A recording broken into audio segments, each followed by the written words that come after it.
Kalau gitu, kita seperti kata Kiai Jember, kita masih tidur. Kita merasa udah bangun. Saya cerita ya, sedikit ya. Waktu itu, tahun, saya lupa lagi ya, itu 2014 kali, 11 tahun yang lalu. Saya diajak oleh Pak Aswar Anas.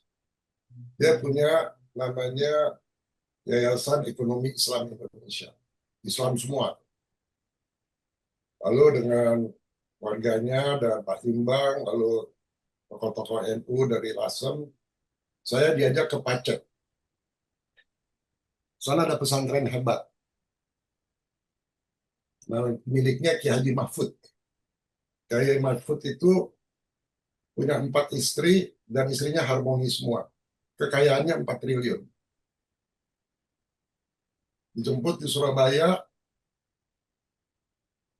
karena saya harus bicara mengenai politik ekonomi. Saya ke sana pakai sarung tuh, ikut gaya mereka kan.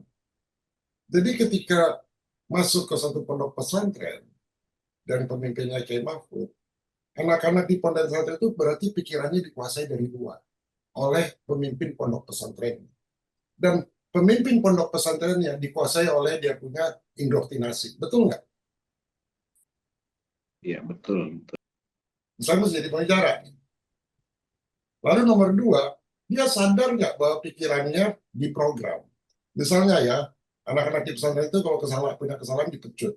Tapi pesantrennya lux, satu orang satu kamar, ada kemana ada panas. Nah, saya mau bicara satu hari di situ, ya, dengan tahap-tahap pendekatan itu tanpa menyinggung mereka.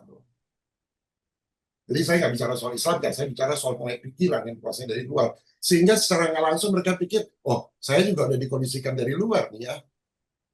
Orang-orang di pesantren ini harus bangun pagi, harus ngelafal 30 juz, harus ini. Ya, ini pikiran dari luar, secara nggak sadar kan. Lalu di sana ada tanda dilarang merokok. Kayak Haji Mahfud di situ, ada adiknya Gus Dur yang udah meninggal, kayak Haji Soleh, apa Soleh ya, kayak pernah jadi wapres. Ada di situ, ada profesor yang pemimpinan IAIN, mereka intelektual, banyak dokter-dokternya juga. Saya ngerokok di situ, di sini. Lalu salah satu wakilnya tuh bilang, Pak, maaf Pak, di sini dilarang merokok. Saya bilang, kita nggak merokok, bakal mati nggak? Bakal mati kan, tapi sambil seloroh. Merokok juga bakal mati, jadi nggak ada bedanya. Udah, ketawa semua. Nah, besoknya saya dipanggil Pak mereka, saya dikasih julukan Syekh. Syekh, dipanggil Syekh, saya nggak tahu artinya apa. Ya, Syekh. Lalu malamnya, jam 1 malam saya lagi tidur, dibangunin sama Pak Aswar. Bangun, kenapa? Itu, kiai-kiai itu mau ketemu. Ini NU semua, ini true story. Kiai Haji Imbang tuh ada pasti nanti, kenal kan Imbang. Lalu di sana itu ada 50 kiai tua-tua. Ekstrim. Lalu saya disuruh duduk di tengah. Lalu Pak Aswar buka cerita, dia bilang, Pak, ini kiai-kiai, ini kiai langitan. Gitu. Saya nggak tahu itu kiai langitan dari mana. Ada kitab kuning. Jadi kita pengen mengislamkan Pak Richard. Mau diislamkan saya. Itu kesempatan untuk bertukar pikiran nggak? Bahwa pikiran saya itu nggak bisa dikuasai oleh mereka. Tahap 1. Kesempatan nggak?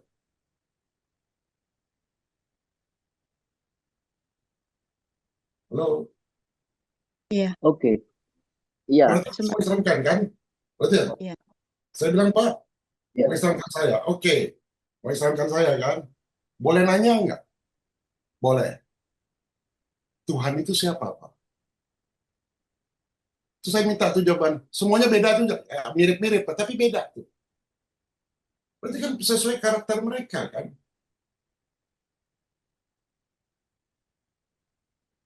Itu tuh mereka sadar, pikiran mereka dikuasai dari luar. Lalu kalau saya diislamkan, berarti saya mau diprogram. Apa-apa enggak terbuka tuh diskusi itu. Jadi ada kehendak dari mereka untuk mengambil kendali ke saya. Betul nggak? Mau mengislamkan saya. Sadar nggak bahwa saya nggak mau diambil? Diskusi 1 jam. Saya bilang, karena mereka bilang gini, karena ternyata Anda itu lebih Islam dari orang Islam. Ngomong begitu mereka.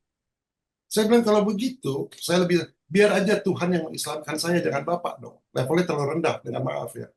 Biar Tuhan yang mengislamkan saya. Udah itu bro, apa yang terjadi? Saya diangkat jadi penasehat pondok pesantren seluruh Indonesia. Ada 30 juta tuh. Yes. Satu-satunya orang yang bukan Islam. Kita bisa mempengaruhi jalan pikiran mereka nggak? Pak Hashim kemarin kirim video mengenai lasem ya Pak Hashim. Halo Pak Hashim. Ya, bro. Dilihat ya nanti ya, orang-orang lasem tuh kayak itu gimana. Jadi sebenarnya tidak perlu konfrontasi. Tapi diskusi yang nggak menyinggung, yang educate mereka. Jadi mereka pikiran bebas kan. Mereka punya maksud baik kan mau mengislamkan saya.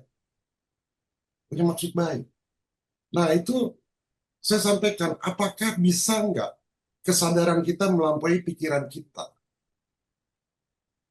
Jadi definisi kesadaran itu, bagaimana kesadaran melampaui pikiran. Pikiran kita itu bukan Tuhan, bukan Tuhan.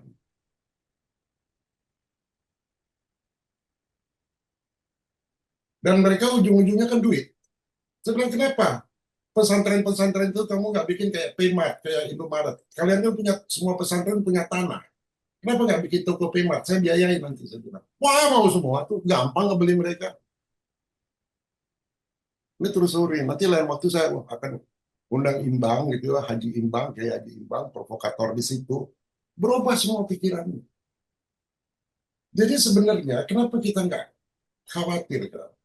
Bukan soal kekuatan uang kalau bagi saya, tapi bagaimana kekuatan pikiran kita, kesadaran kita melampaui pikiran mereka. Kuncinya itu. Nggak usah pakai ilmu-ilmu.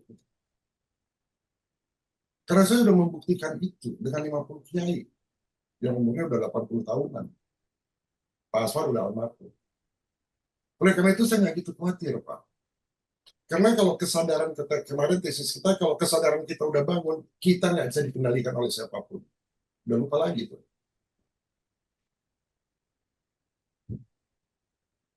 Kita jadi observer aja. Apa yang terjadi di Madura, kita observe aja. Pikiran kita nggak bisa dikuasai dari luar. Kita nggak, sebagai masyarakat, nggak ada trauma, nggak ada ketakutan. Nggak mau dikuasai oleh pikiran itu. Kita sadar, pikiran kita nggak mau diprogram. Itu kayak dia tadi kan nggak tahu, dia sadar tuh. Pikirannya nggak mau diprogram dia. Dan dia tuh banyak kendak untuk mengambil kendali. Dia kedaulatannya udah tumbuh. Saya mau ngambil kendali.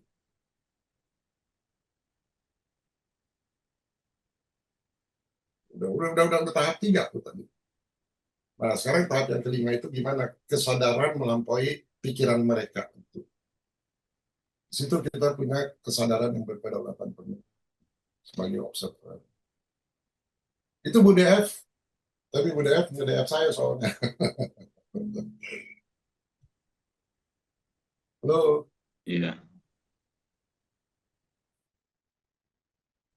Penting ya 5 tahap itu. Evolusi kesadaran, kedaulatan kesadaran, bukan kesadaran aja, Bapak. Evolusi kedaulatan kesadaran. Yang harus berdaulat itu kesadaran, bukan pikiran, bukan karakter.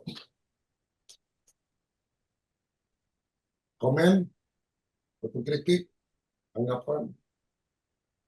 Saya menangkap banyak tanda sih dari tadi, Prof. Jadi mempublikasikan ini kan sudah siap dengan kondisionalnya.